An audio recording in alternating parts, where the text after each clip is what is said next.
إن الحمد لله نحمده ونستعينه ونستغفره ونعوذ بالله من شرور أنفسنا ومن سيئات أعمالنا من يهده الله فلا مضل له ومن يضلل فلا هادي له وأشهد أن لا إله إلا الله وحده لا شريك له وأشهد أن محمدا عبده ورسوله يا أيها الذين آمنوا اتقوا الله حق تقاته ولا تموتن إلا وأنتم مسلمون يا أيها الناس اتقوا ربكم الذي خلقكم من نفس واحدة وخلق منها زوجها وبث منهما رجالا كثيرا ونساء واتقوا الله الذي تساءلون به والأرحام إن الله كان عليكم رقيبا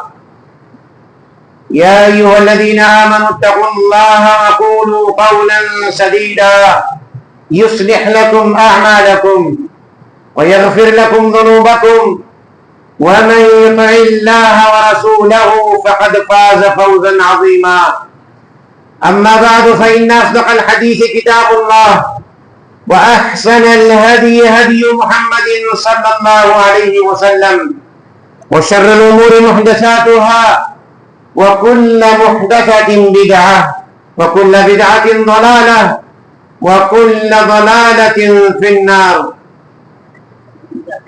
أعوذ بالله من الشيطان الرجيم. ولا تقف ما ليس لك به علم إن السمع والبصر والفؤاد كل أولئك كان عنه مسؤولا.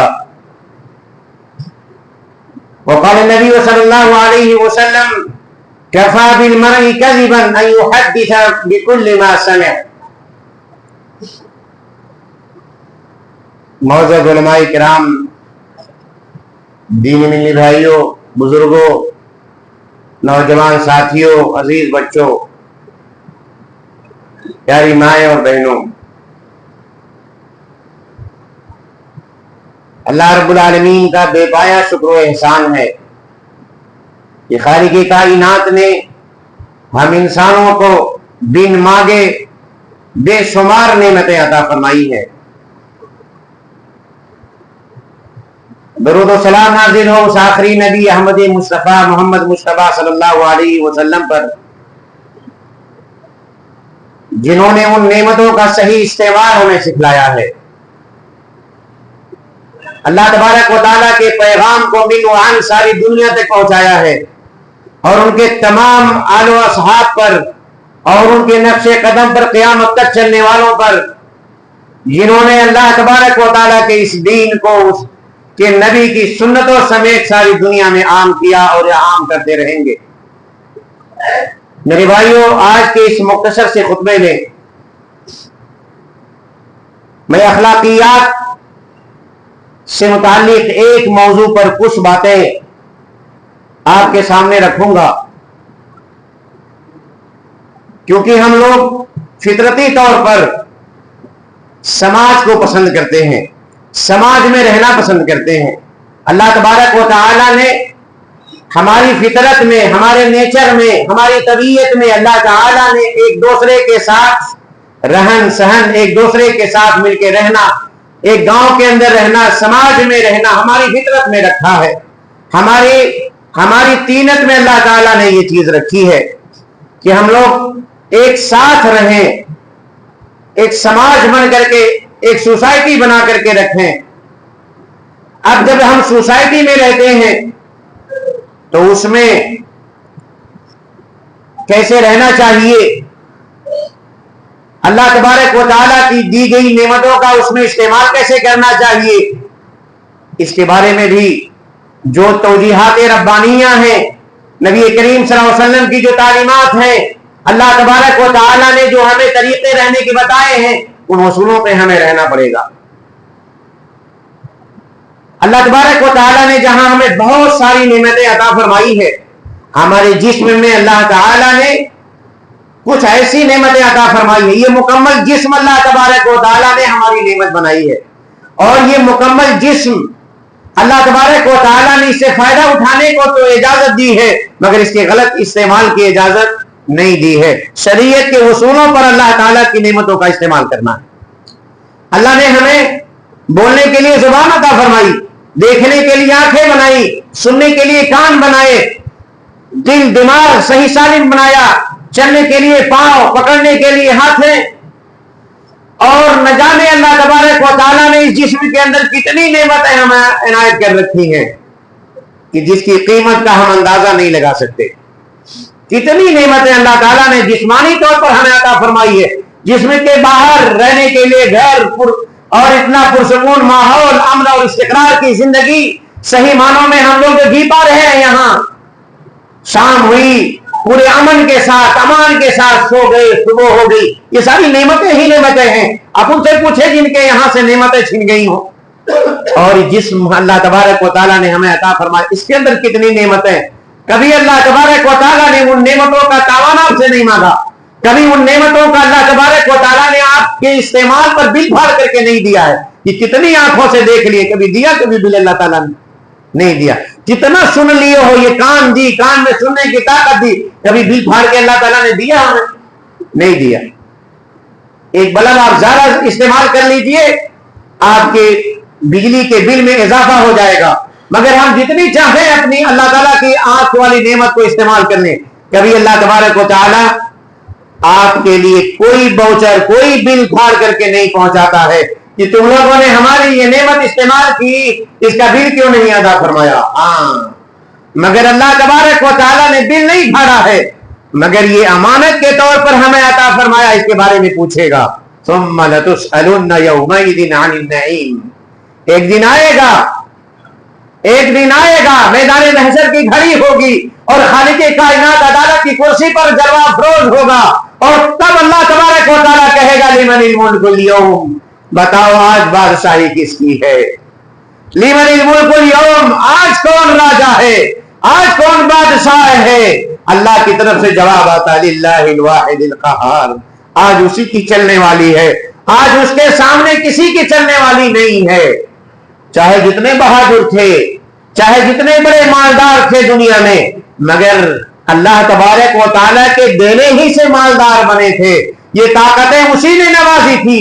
اب ان طاقتوں کے بارے میں، ان قوتوں کے بارے میں، ان نعمتوں کے بارے میں اللہ پوچھے گا، جواب دینا پڑے گا۔ کتنا استعمال کیا آپ نے، کہاں استعمال کیا آپ نے، کس طرح سے اسے استعمال کیا ہے؟ میرے بندوں کی عزتوں کے چھیننے میں اسے استعمال کیا ہے، یا ان نعمتوں کا صحیح استعمال آپ نے کیا ہے؟ اللہ پوچھے گا۔ ثم لتسألن یومئذ عن النعیم، یقیناً پوچھے جائیں گے ہم، اللہ یقیناً پوچھے گا کان کا استعمال کہاں کیا، ہاتھ کا استعمال کہاں کیا، پاؤں کا استعمال کہاں کیا، آنکھوں کا استعمال کہاں کیا، زبان کا استعمال کہاں کیا، دل کا استعمال کیسے کیا، دماغ کا استعمال کیسے کیا، اور اس کے علاوہ جو بہت ساری نعمتیں عطا فرمائی، مال عطا فرمایا، روزی دی، اولاد عطا فرمائی، ساری نعمتوں کے بارے میں اللہ پوچھے گا، سوال کرے گا۔ ثم لتسألن، یقیناً پوچھے جاؤ گے کس بارے میں؟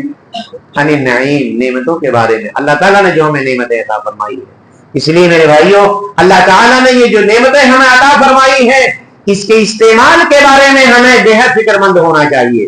اللہ تعالیٰ فرماتا ہے وَلَا تَقْفُ مَا لَيْسَ لَكَ بِهِ عِلْمٌ إِنَّ السَّمْعَ وَالْبَصَرَ وَالْفُؤَادَ، جس چیز کا آپ کو علم نہ ہو، جس چیز کے حقانیت کا آپ کو پتہ نہ ہو، آپ اس کے پیچھے نہ بھڑک رہے۔ یہ اللہ پیغام دیتا ہے۔ سماج میں ہم ہیں، ایک سوسائٹی میں رہتے ہیں، ایک معاشرے میں رہتے ہیں، اللہ تعالیٰ اس سماج میں رہتے ہوئے ایک پیغام آپ کو دیتا ہے کہ سماج میں رہتے ہوئے اللہ کی نعمت کا استعمال کیسے کرو گے؟ اللہ کہتا ہے وَلَا تَقْفُ مَا لَيْسَ لَكَ بِهِ عِلْمٌ، جس چیز کے بارے میں آپ کو پتہ نہ ہو، جس خبر کے بارے میں آپ کو اطلاع نہ ہو، جو خبریں آپ کسی کے بارے میں نہیں جانتے، آپ نے اس سے براہ راست نہیں سنا ہے، اللہ کہتا ہے ان خبروں کے پیچھے نہ پڑو۔ کیوں؟ کیونکہ یہ کان، اللہ کہتا ہے ان السمع والبصر والفؤاد، یہ کان، یہ آنکھیں اور یہ دل اللہ تبارک و تعالیٰ کے ہاں ان نعمتوں کے بارے میں آپ سے سوال کیا جانا ہے کہ ہم نے کانوں کو قوت سماعت عطا فرمائی تھی، کانوں کو سننے کی طاقت عطا فرمائی تھی، اچھی باتیں آپ نے سننے میں استعمال کیا ہے یا لوگوں کی غیبتیں آپ نے سننے میں استعمال کیا ہے؟ لوگ جب ہمارا کان بھر رہے تھے، لوگوں کے بارے میں برائیاں بیان کی جا رہی تھی، تب ہم نے ان نعمتوں کو اللہ تبارک و تعالیٰ کی رضا کے حساب سے جس لیے اللہ تبارک و تعالیٰ نے نعمتوں کو بنایا ہے اس کے لیے استعمال کیا ہے، یا کسی غلط جگہ ہم نے اس کو استعمال کر لیا ہے؟ اللہ پوچھے گا۔ یہ کانوں نے سننے کی طاقت عطا فرمائی، اللہ پوچھے گا۔ دین کی بات سنیں، اچھی باتیں آپ نے سنی ہیں، بھلائی کی باتیں آپ نے سنی ہیں، قرآن کی تلاوتیں آپ نے سنی ہیں، آپ نے نبی صلی اللہ علیہ وسلم کے فرمودات سنے ہیں، دین کی باتیں آپ نے سنی ہیں، یا اس کا استعمال آپ نے غلط طریقے سے کیا ہے؟ کوئی آپ کا کام بھر رہا تھا اور ہاں بہو ہاں بہو ہاں بہو ایسا تو نہیں کر رہے تھے؟ میرے بھائیو، یہ گناہوں بلذت چیز ہے، یہ گناہوں بلذت چیز ہے۔ سامنے والے کا تو شاید کچھ ظاہری فائدہ جتنا ہوا نظر آ جائے، وہ اپنے مقصد، اپنے ناجائز مقصد میں شاید کامیاب ہو جائے، مگر ہمیں کیا ملا اس سے؟ ہمیں کیا ملا اس سے؟ ان باتوں کو سن کر کے اور اس کے بعد لوگوں کے درمیان بیان کرنے سے ہمیں کیا ملا ہے؟ ہم نے اپنی زبان گندی کیوں کر لی دوسروں کی خاطر؟ ہم نے اپنے کان کو کیوں غلط استعمال کر لیا دوسروں کی خاطر؟ ہم نے اللہ کی نعمتوں کا استعمال غلط طریقے سے کیوں کر لیا جبکہ اس کا ذاتی فائدہ ہمارا ہوا بھی نہیں ہے؟ اگر ذاتی اپنے فائدے کے لیے بھی دنیاوی فائدے کے لیے استعمال کر رہے ہیں تب بھی غلط طریقے سے اس کا استعمال جائز نہیں۔ اللہ نے زبان میں بولنے کی طاقت عطا فرمائی ہے، گوبے سے اس کی قیمت کو پوچھیں۔ جس کی زبان سے اللہ تعالیٰ نے بولنے کی طاقت چھین لی ہے، آپ اس سے اس زبان کی قیمت کو پوچھئے۔ ساری دنیا کے ڈاکٹر مل کر کے بھی یہ نعمت دینا چاہیں نہیں دے سکتے۔ اللہ تعالیٰ نے بن مانگے ہمیں یہ عطا فرمایا ہے، اس لیے ناجائز طور پر اگر ہم اس کا استعمال کرتے ہیں اللہ کہتا ہے پوچھے جاؤ گے کیا چل رہا تھا آپ کے دماغ میں؟ اللہ پوچھے گا۔ یہ آنکھیں دی تھی، بصارت عطا فرمائی تھی، انڈا نہیں بنایا تھا، کیا کر کے آئے ہو، کیا دیکھ کر کے آئے ہو، اسکرین پہ کیا کیا چیزیں دیکھ رہے تھے اور کیا دنیا میں دیکھ کر کے اللہ پوچھے گا۔ ان السمع والبصر، یہ کان اور یہ نگاہیں، والفؤاد اور اسی طرح سے یہ دل، کس کی محبتیں اس کے اندر بھری ہوئی تھیں؟ اللہ کی محبتیں یا دنیا کی محبتیں؟ اللہ کے رسول کی محبتیں یا اللہ کے رسول کے دشمنوں کی محبتیں بھری ہوئی تھی؟ نبی کی سنت سے بغاوت کرنے والوں کی محبتیں اس دل کے اندر تھی یا نبی کریم صلی اللہ علیہ وسلم کی سنت سے ہم نے اپنے دل کو آباد کیا تھا؟ اللہ پوچھے گا۔ اللہ پوچھے گا کہ اچھی باتیں سوچ رہے تھے کہ غلط باتیں سوچ رہے تھے؟ کسی کے بارے میں آپ کے سامنے کسی کی برائیاں پروسی گئیں، کسی کے اوپر تہمت لگائی گئی تو ہم نے صرف سنا ہی یا اس خبر کی تصدیق کرنے کی کوشش کی؟ اللہ حکم دیتا ہے یا ایھا الذین آمنوا ان جاءکم فاسق بنبأ فتبینوا، اے ایمان والو اگر کوئی بد کردار کوئی خبر لے کر کے آپ کے سامنے آئے تو پہلے اس خبر کی تصدیق کر لو، اس خبر کے بارے میں پتہ تو کر لو کہ وہ بات جو آپ کے سامنے بتائی جا رہی ہے وہ صحیح ہے بھی کہ نہیں ہے۔ نہیں، ہمیں اس میں کہاں مزہ آئے گا؟ ہماری مجلسوں میں جائے مویسے کیسے آئے گی؟ ہماری مجلسیں چٹخال کیسے بنیں گی اگر ہم ان سب کاموں میں لگ گئے؟ نہیں، ہمیں اس میں کہاں مزہ آتا ہے کہ کسی کے بارے میں خبر دی گئی تو ہم پہلے جا کر کے اس سے ڈیلی ملتے ہیں، پوچھ تو لیں ایک بار کہ آپ کے بارے میں اس طرح کی باتیں چل رہی ہیں، کیا وہ باتیں صحیح بھی ہیں کہ نہیں ہیں؟ ہمیں کہاں اس کی پرواہ ہے؟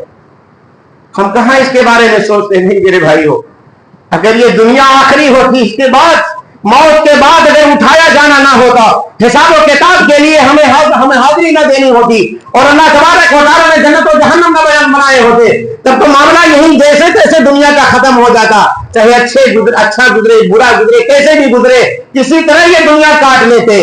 مگر وہ لافانی زندگی ہمیں کاٹنی ہے کہ اللہ ہمارے آنکھوں کے سامنے موت کو زندہ کرے گا اور یہ پیغام دے گا کہ اس کے بعد موت آنے والی نہیں ہے۔ میرے بھائیو، اس دن کی تیاری ہمیں کرنی ہے، اس لیے دوسروں کے لیے اپنے آج کو خراب نہ کرو، دوسروں کے لیے اپنی عاقبت خراب نہ کرو, دوسروں کے لیے اپنی جنت کا سودا نہ کرو, دوسروں کے خاطر اپنی عقبہ نہ بگاڑو. موقع بہت مختصر ہے, زندگی بہت معمولی ہے. اللہ کی نعمتوں کو صحیح طریقے سے اللہ کے بندو استعمال کر لو. دوسروں کے بارے میں زیادہ فکر کرنے کے بجائے, دوسروں کے عیوب کے ٹٹولنے کے بجائے اپنی عیوب پر ذرا نظر ڈال کر کے ہم دیکھیں کہ ہمارے اندر کتنے کیچڑ بھرے ہوئے ہیں, ہم ان کو صاف کیا کہ نہیں کیا. ہمیں دوسروں کے کیچڑ دور سے نظر آتے ہیں نا, اپنے بارے میں ہم غور نہیں کر پاتے کہ ہمارے اندر کی کیا خرابیاں ہیں, اس کو دور کرنے کی ضرورت ہے میرے بھائیوں. اس لیے اللہ تبارک و تعالیٰ کے سامنے ہمیں کھڑا ہونا ہے کل, تو اللہ پیغام دیتا ہے کہ اگر کسی کے بارے میں آپ تک کوئی خبر پہنچائی جائے کہ اللہ کے حکم پر عمل کرتے ہوئے کیا کرنا چاہیے, اللہ اہل ایمان کو کہتا ہے یا ایھا الذین آمنوا ان جاءکم فاسق بنبأ فتبینوا ان تصیبوا قوما بجہالۃ فتصبحوا علی ما فعلتم نادمین. اللہ کہتا ہے کہ اگر کوئی بھی بد کردار آدمی کسی کے بارے میں کوئی خبر لے کر کے آتا ہے تو آپ اس خبر کی جانچ پڑتال کر لیجئے, چھان بین کر لیجئے, یہ پتہ لگا لیجئے کہ حقیقت میں یہ خبر صحیح ہے بھی کہ نہیں ہے, یہ بات صحیح ہے یا نہیں ہے. اللہ حکم دیتا ہے. کیوں؟ کہیں ایسا نہ ہو کہ آپ اس خبر کو بیس بنا کر کے, اس خبر کو بنیاد بنا کر کے آپ اس قوم کے ساتھ, اس شخص کے ساتھ زیادتی کر بیٹھو اور آپ بھی اس کے بارے میں وہ ساری باتیں کہنا شروع کر دو جس سے آپ کے کان بھرے گئے تھے, اور جبکہ اس کی حقیقت نہیں تھی. فَتُصْبِحُوا عَلَىٰ مَا فَعَلْتُمْ نَادِمِينَ. اور جب کبھی اس کا سامنا ہو اور آپ نے پوچھ لیا یا اس تک خبر پہنچ گئی اور اس نے آپ سے سوال کر لیا کہ میرے بھائی آپ ہمارے بارے میں سنا ہوا اس طرح کی باتیں کر رہے ہو, سنا ہے کہ آپ ہمارے بارے میں لوگوں سے اس طرح کی باتیں بیان کرتے پھر رہے ہو, تب کیا ہوگا؟ اللہ کہتا فَتُصْبِحُوا عَلَىٰ مَا فَعَلْتُمْ نَادِمِينَ. جب آپ کو حقیقت حال کا پتہ چلے گا تو بہت شرمندہ ہو جائیں گے, اور تب آپ اپنی نگاہیں اس سے ملا کر کے سماج میں نہیں چل سکیں گے کہ جس کو ہم نے برا سمجھا تھا وہ تو بیچارہ ویسا نکلا ہی نہیں, اس کے بارے میں تو وہ باتیں جو پھیلائی گئی وہ حقیقت پر مبنی ہی نہیں تھی, وہ تو لوگوں نے اپنے دنیوی مفاد کے لیے اسے برا بھلا کہنا شروع کر دیا تھا. میرے بھائیو, اس لیے کسی اور کے لیے نہیں, دنیا کے لیے اپنے آپ کو, اپنی عاقبت کو, اپنی آخرت کو خراب نہ کیا کرو. یہ مختصر زندگی ہے, سانسوں کا کوئی بھروسہ نہیں ہے, کب کس کی روح نکل جائے کوئی نہیں جانتا. وما تدری نفس بأی ارض تموت. کوئی گارنٹی ہے ایسا 70-80 سال جی جائیں گے, 90 سال 100 سال کی عمر ملے گی؟ کوئی ہے گارنٹی کہ چلو تب توبہ کر لیں گے؟ کسی کو پتہ نہیں. آپ ہی کے گاؤں کا واقعہ ہے نا, گھاس کاٹنے گیا تھا بیچارہ, پچھلے ہی سال کی خبر ہے نا, گھاس کاٹنے گیا تھا, گھر خبر کیا آتی ہے دنیا سے اس سے رخصت ہو جاتی. یہ ہمارے زندگی کی حقیقت ہے اللہ کے بندو. ہم کس غرور میں پلے پڑے ہیں. اللہ تعالیٰ کہتے ہیں وَلَا تَمْشِ فِي الْأَرْضِ مَرَحًا. زمین پہ اترا کے نہ چلا کرو. لَن تَخْرِقَ الْأَرْضَ وَلَن تَبْلُغَ الْجِبَالَ طُولًا. نہ یہ زمین پھاڑ سکتے ہو اپنے پاؤں کو پٹکنے کی وجہ سے, اکڑ کر کے چلنے کی وجہ سے زمین کے سینے کو نہیں آپ توڑ سکتے, نہیں پھاڑ سکتے, اور نہ آسمان کی بلندی کو پہنچ سکتے, نہ پہاڑوں کی بلندی کو پہنچ سکتے. وَلَن تَبْلُغَ الْجِبَالَ طُولًا. کتنی ہی بڑی کیوں نہ ہو جائیں, آسمان کی بلندی کو, پہاڑوں کی بلندی کو نہیں چھو سکیں, نہیں پہنچ سکیں. اس لیے میرے بھائیوں, حقیر پانی سے پیدا ہوئے ہم انسان ہیں. اس لیے اس کبر کو اپنے اندر سے, انا کو دور کیجئے, اپنی آخرت سنوارنے کی کوشش کریں, آپ کی دنیا بھی انشاءاللہ العزیز سنور جائے گی. میرے بھائیوں, بہت ساری باتیں ہیں اس تعلق سے. اللہ تبارک و تعالیٰ کے بارے میں بھی لوگوں نے نہیں چھوڑا. جب انسان جھوٹ بولنے پر آتا ہے, افترا پردازی پر آتا ہے, تہمتیں لگانے پر آتا ہے, تو اللہ تبارک و تعالیٰ کی ذات تک کو نہیں چھوڑتا, اور اس کے لیے بھی بیٹا قائم کر دیتا ہے نا. کتنے مشرکین کہتے تھے کہ فرشتے اللہ کی بیٹیاں ہیں, یہ اللہ کی جھوٹ نہیں بات ہے. اللہ کہتا ہے کہ میرا بندہ مجھے گالی دیتا ہے. جو خالق ہے, جو روزی رساں ہے, جس نے ہمیں بولنے کی طاقت عطا فرمائی, اسی زبان کو اسی ذات کے خلاف استعمال کرتا ہے یہ انسان, اور اللہ سے ڈرتا نہیں ہے. اللہ کہتا ہے اس کے بارے محمد اظلم ممن افترى علی اللہ کذبا. اس سے بڑا ظالم کون ہو سکتا ہے جو خالق کائنات کو جھوٹے بہتان باندھے.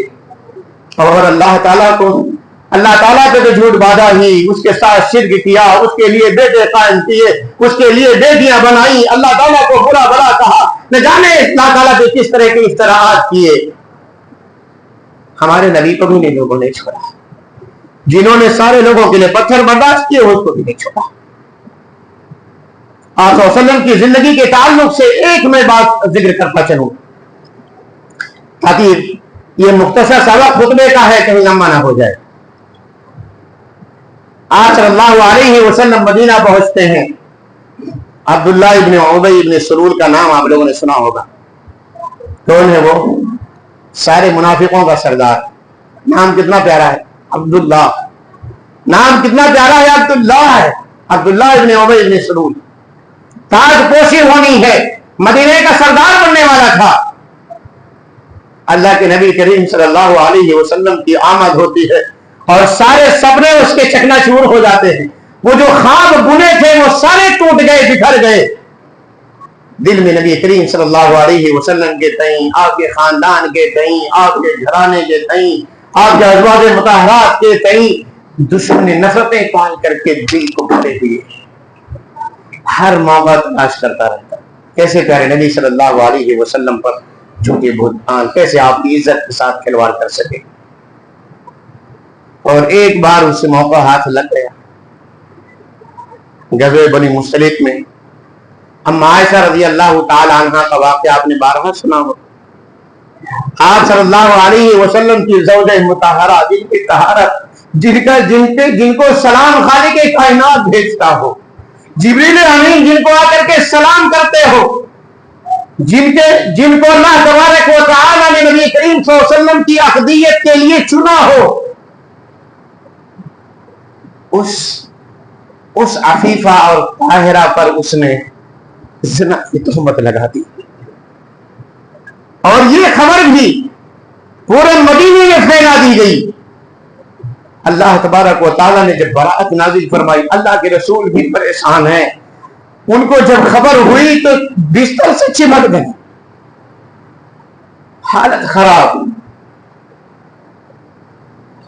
اللہ تبارک و تعالیٰ نے پیغام دیا اس موقع پر۔ ہم لوگ سنتے ہیں نا تو پھر دوسروں تک خبر کیسے پہنچائیں، حجم نہیں ہوتا۔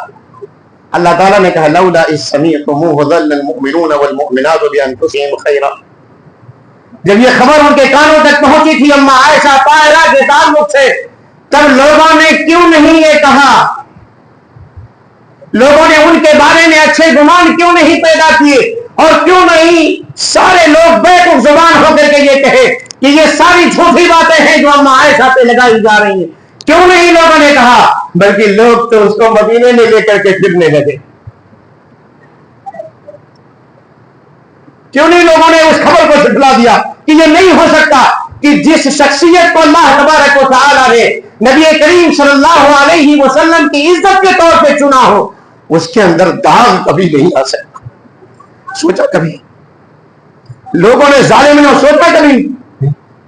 حتیٰ کہ کچھ صحابہ کرام بھی ملوث ہو گئے، اس خبر کی زد میں آ گئے۔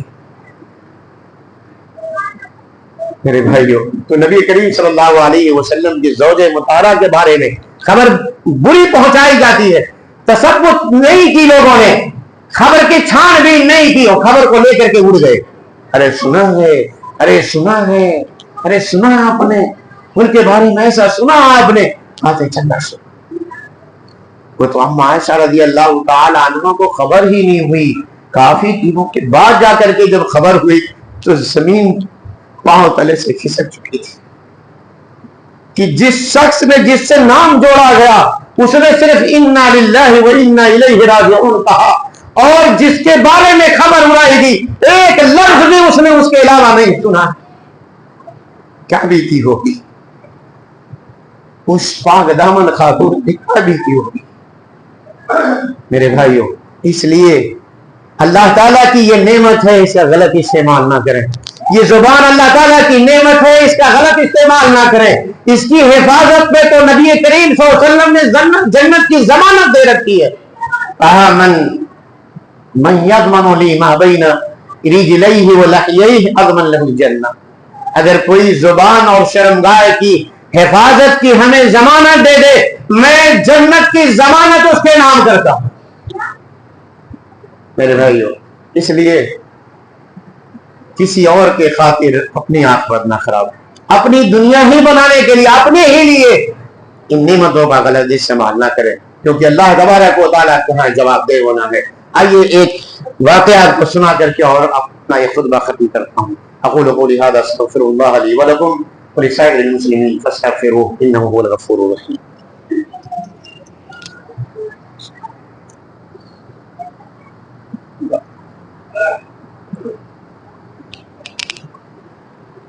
الحمد للہ رب العالمین ولا عدوان الا علی الظالمین والصلاة والسلام علی خیر خلقہ نبینا محمد وعلی آلہ وصحبہ اجمعین ومن تبعہم بإحسان الی یوم الدین، اما بعد۔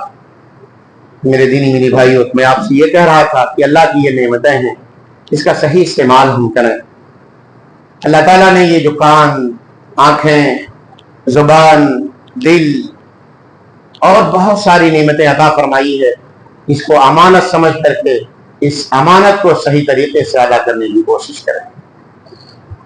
ایک واقعہ میں آپ کو سناتا ہوں کہ ہم بڑے آسانی سے کسی کے بارے میں کچھ بول دیتے ہیں اور یہ نہیں سوچتے کہ اگر اس شخص، اس مظلوم نے جس پر ہم نے تہمت لگائی ہے، اگر کہیں تنہائی میں اپنے ہاتھ کو اپنے رب کے سامنے اٹھا دیا، تب اس مظلوم کی دعا میں اللہ تعالیٰ کیسا اثر ڈالے گا، اس کی عاقبت سے ہم نااندیش ہو چکے ہیں۔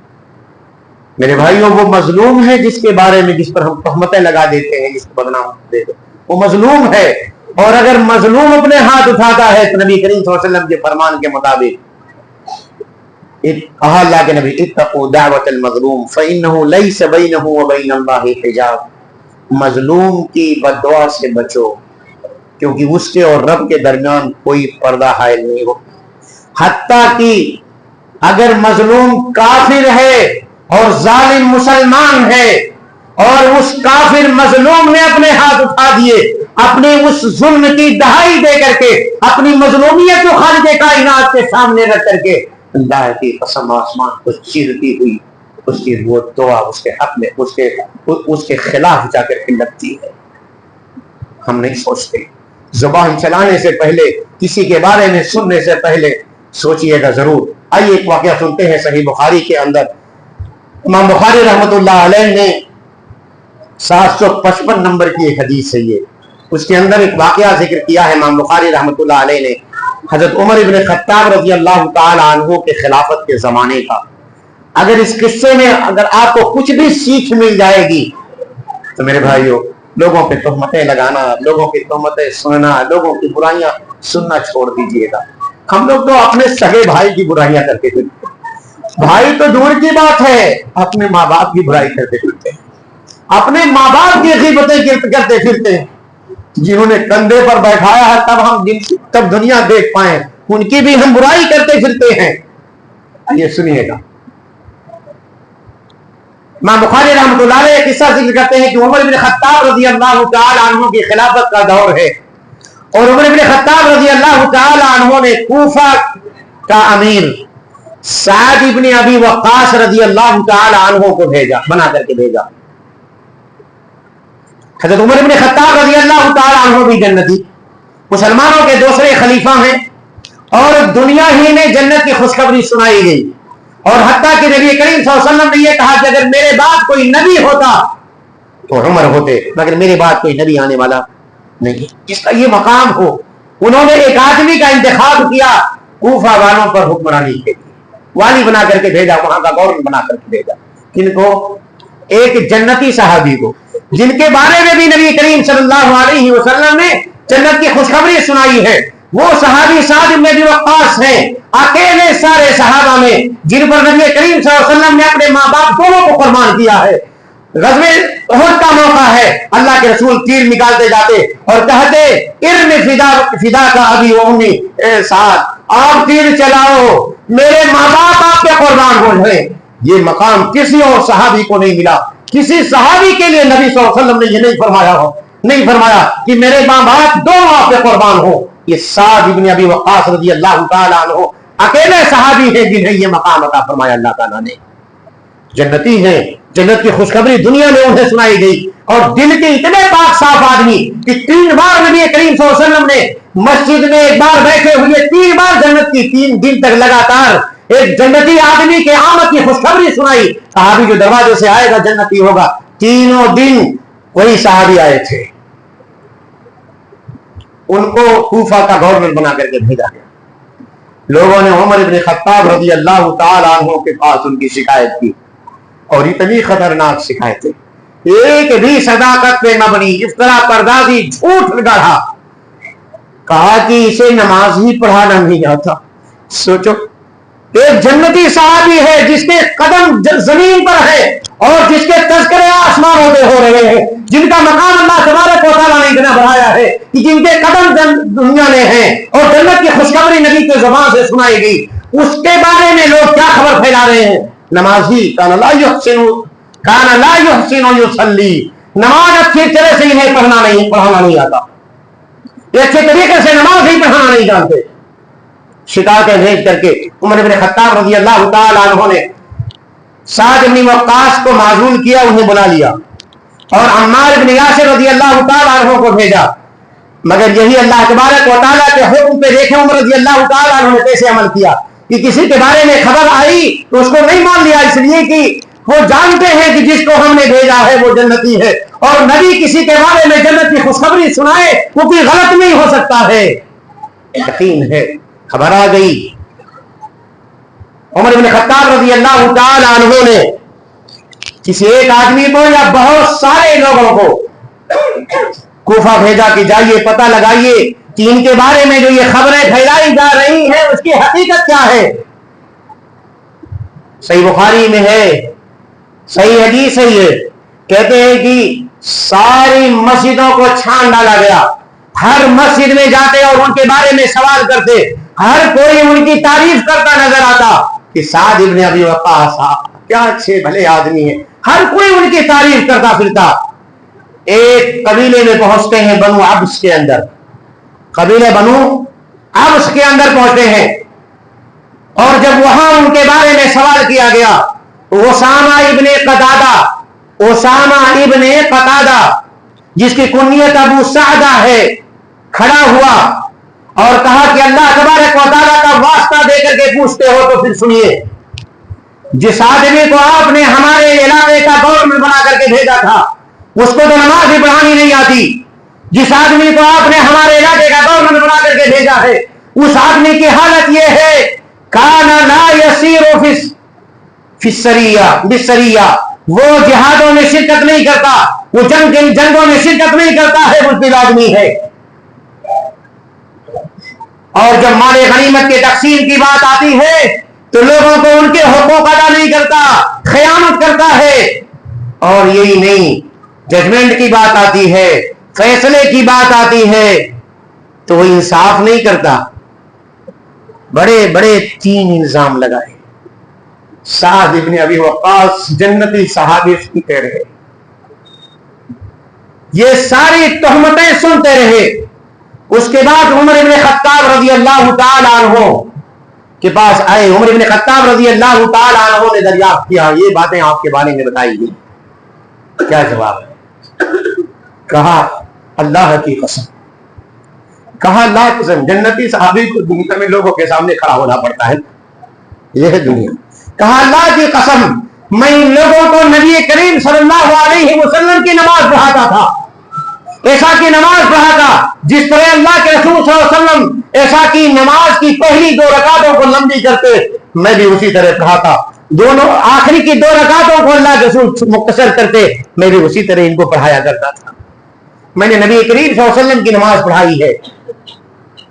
اور یہ جو سارے الزامات اس نے لگائے ہیں میری بزدلی کے بارے میں آپ دیکھو، وہ صحابی جس کو نبی کریم صلی اللہ علیہ وسلم اپنے ہاتھ سے تیر دیتے ہوئے کہتے ہو کہ آپ تیر چلاؤ، آپ جیسا کوئی تیر انداز نہیں ہے، اس کو لوگ کہتے ہیں بزدل ہے. الزام لگائے نا، یہ سارے الزام لگائے. سعد ابن ابی وقاص رضی اللہ تعالی عنہ نے اپنا ہاتھ اٹھا دیا، کہا میں تین دعائیں اس شخص کے بارے میں کرنے جا رہا ہوں، اس شخص کے بارے میں 3 دعائیں کرنے جا رہا ہوں.